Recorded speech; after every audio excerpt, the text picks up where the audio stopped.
Your lead magnet worked, and you've got a shiny new client. That's cool. Now, what's next? Follow me to my office and let's talk about this discovery meeting of yours. You know, that whole, "So, what do you do, and what can I do for you?" thing.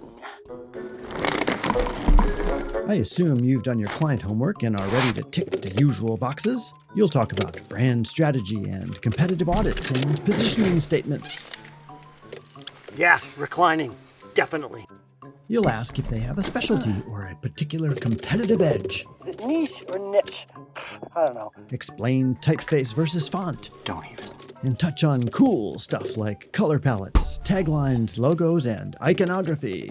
Get all sorts of techie with market share, qualitative versus quantitative. Wait, what? Customer avatars and archetypes.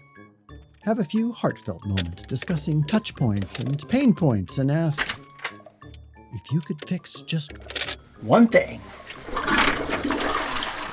And of course, toss in the usual buzzy acronyms like ROI. MVA, SWOT. No, don't get me wrong. This stuff is crucial if you're going to help your new client. But now we're going to go to a very different place and pose perhaps the most important question of all. What's inside your coconut? Now I know what you're thinking. This dude is nuts. Hang with me. It's gonna be fine. To better help our clients, we must move beyond the jargon. What's your cohesive brand narrative? Discern the essence of their business. Pinpoint their strengths and key needs. Identify blind spots and tripping hazards.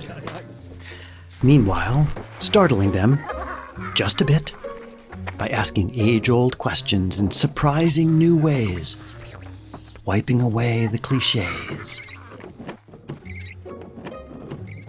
Then lean in close and listen.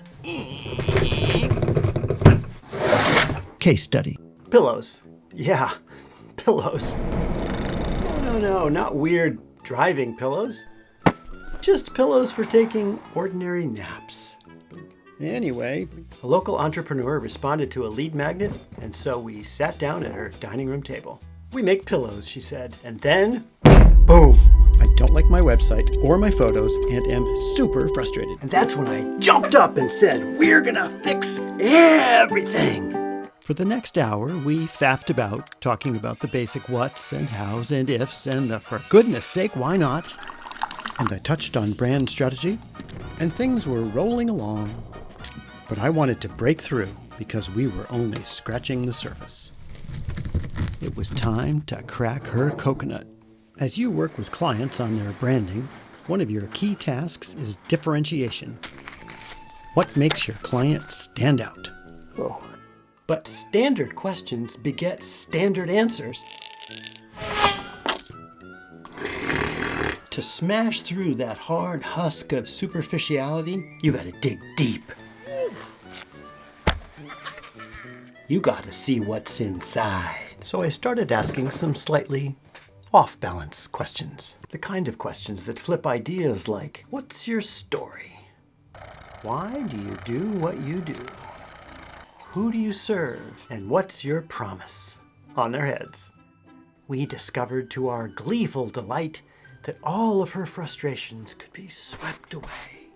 Now, her website and her product and lifestyle photography were indeed meh, but that's just an oil change and some new spark plugs. The glee came as we took the unique buried treasure of her company and displayed it above the fold, as they say. Because she didn't just make pillows.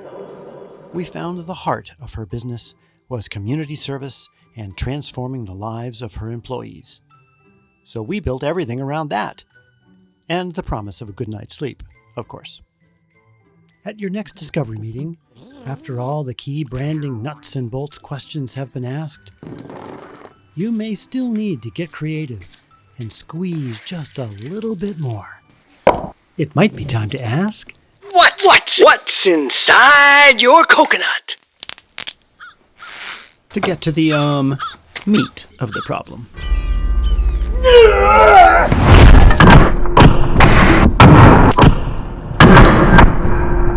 So, get creative, because nutty questions may provide surprising answers. I'm Jello. So, Philip, I got this whack job idea of smashing a coconut full of Jello with a sledgehammer. Button-down shirt and a pink tie? Yes, absolutely. Brilliant.